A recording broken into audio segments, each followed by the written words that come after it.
মানুষ সবসময় সব কথা মুখে বলে না। তাদের আসল চিন্তা ভাবনা লুকিয়ে থাকে তাদের শরীরের ভাষায়, তাদের অব্যক্ত সংকেতে। আজকের এই আলোচনায় আমরা সেই গোপন সূত্রগুলোই জানার চেষ্টা করব। একবার ভাবুন তো, কারোর সাথে কথা বলার সময় যদি তার মনের ভেতরের আসল কথাটা পড়ে ফেলা যেত, দারুণ হতো তাই না? এই ইচ্ছাটা কিন্তু আমাদের সবার মধ্যেই কম বেশি আছে। আর এই জ্ঞানটা কিন্তু শুধু সাধারণ কৌতূহল মেটানোর জন্য না। মোহাম্মদ মিরাজ হোসেনের মতো মানব আচরণ বিশেষজ্ঞরা এই দক্ষতাকে কাজে লাগান, খুব গুরুত্বপূর্ণ সব ক্ষেত্রে। তো তার আর এই ফিল্ডের অন্য এক্সপার্টদের কাছ থেকেই চলুন আজ কিছু অসাধারণ জিনিস শেখা যাক। আমরা সাধারণত মনে করি যে কথা দিয়েই আমরা নিজেদের প্রকাশ করি, কিন্তু আসল সত্যিটা হলো আমরা যা বলি না সেটাই অনেক সময় অনেক বেশি শক্তিশালী হয়ে ওঠে। ব্যাপারটা অবাক করার মতো, কিন্তু এটাই সত্যি। আমাদের কমিউনিকেশনের মাত্র 7% হলো শব্দ, বাকি 93%ই হলো নন ভার্বাল, মানে আমাদের কণ্ঠের স্বর আর শারীরিক ভাষা।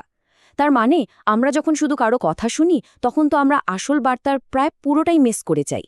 খুব সাধারণ একটা উদাহরণ দিই, ধরুন হ্যান্ডশেক। যে মানুষটা একটু প্রভাবশালী মানসিকতার, সে সাধারণত হাতটা ওপর থেকে বাড়িয়ে দেয়, মানে তার করতল বা তালুটা নিচের দিকে থাকে। আর যে আপনার কথা মন দিয়ে শোনার জন্য প্রস্তুত, সে হাতটা এমনভাবে এগিয়ে দেয় যাতে তার করতল ওপরের দিকে থাকে।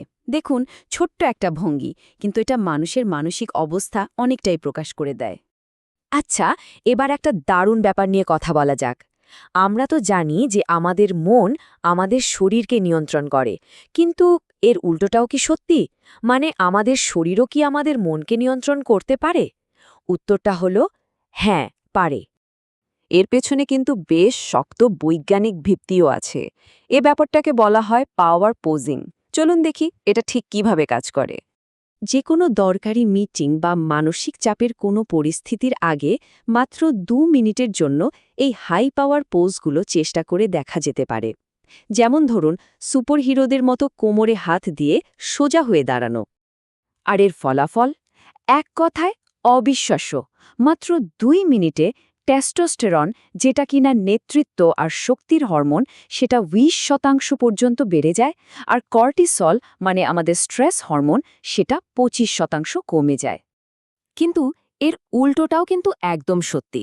যখন আমরা কুঁজো হয়ে বা শরীর গুটিয়ে বসি, তখন আমাদের টেস্টোস্টেরন 10% কমে যায় আর স্ট্রেস হরমোন কর্টিসল 10% বেড়ে যায়। তার মানে আমাদের বসার ভঙ্গিও কিন্তু আমাদের মানসিক অবস্থার উপর সরাসরি প্রভাব ফেলে। চলুন এবার সেই অংশে যাওয়া যাক যা নিয়ে মানুষের কৌতূহলের কোনো শেষ নেই, মিথ্যা শনাক্ত করা। কিভাবে বোঝা সম্ভব যে একজন মানুষ সত্যি বলছে নাকি মিথ্যা? দেখুন, মিথ্যা ধরার সবচেয়ে গুরুত্বপূর্ণ নিয়মটা হলো বেস লাইন বিহেভিয়ার বোঝা। মানে আগে জানতে হবে মানুষটার স্বাভাবিক অবস্থায় কেমন আচরণ করে। যখন কেউ সেই স্বাভাবিক অবস্থা থেকে হঠাৎ সরে যায়, তখনই একটা সতর্ক সংকেত পাওয়া যায়। তদন্তকারীরা ঠিক কি খোঁজেন? তারা ওই বেস লাইন থেকে বিচ্যুতি খোঁজেন। যেমন, কথা বলার সময় গলার স্বর কি হঠাৎ করে বদলে গেল? সে কি অকারণে কাঁধ ঝাঁকালো বা বারবার নাকে মুখে হাত দিচ্ছে? তবে একটা কথা, এর কোনো একটা দেখেই কিন্তু নিশ্চিত হওয়া যায় না। কিন্তু বেশ কয়েকটা সংকেত যখন একসাথে দেখা যায়, তখন সেটা একটা বড় সতর্কবার্তা হতে পারে। চোখের নড়াচড়া নিয়েও একটা বেশ প্রচলিত তত্ত্ব আছে। বলা হয়, মানুষ যখন পুরনো কোনো স্মৃতি মনে করার চেষ্টা করে, তখন তাদের চোখ সাধারণত ওপরের বাম দিকে যায়। আর যখন কেউ কিছু বানিয়ে বলার চেষ্টা করে, তখন চোখ ডান দিকে যেতে পারে। তবে আবারও বলছি, এটা কিন্তু সবসময় 100% সঠিক নাও হতে পারে। আচ্ছা, এতক্ষণ তো আমরা অন্যের আচরণ বিশ্লেষণ করার কথা বললাম। এবার একটু অন্যদিকে যাওয়া যাক।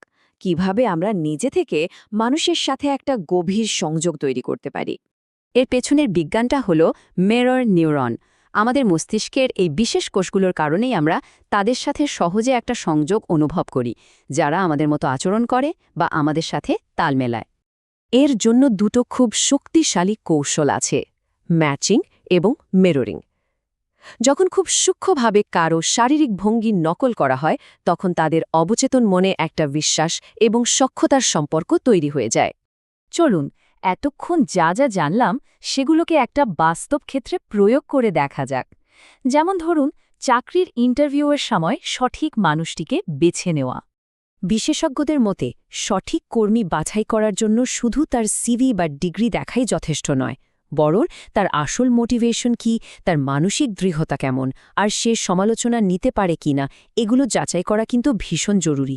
এমনকি 2 মাসের একটা পর্যবেক্ষণ সময়ও রাখা যেতে পারে আসল আচরণটা দেখার জন্য। আর এখনকার কর্মশক্তি, বিশেষ করে জেনজিকে পরিচালনা করার জন্য একটা মূল কথা হলো সম্মান। তাদের কাছ থেকে আনুগত্য আশা করার আগে তাদের সম্মান দিতে শিখতে হবে। আমরা আলোচনার প্রায় শেষ পর্যায়ে চলে এসেছি।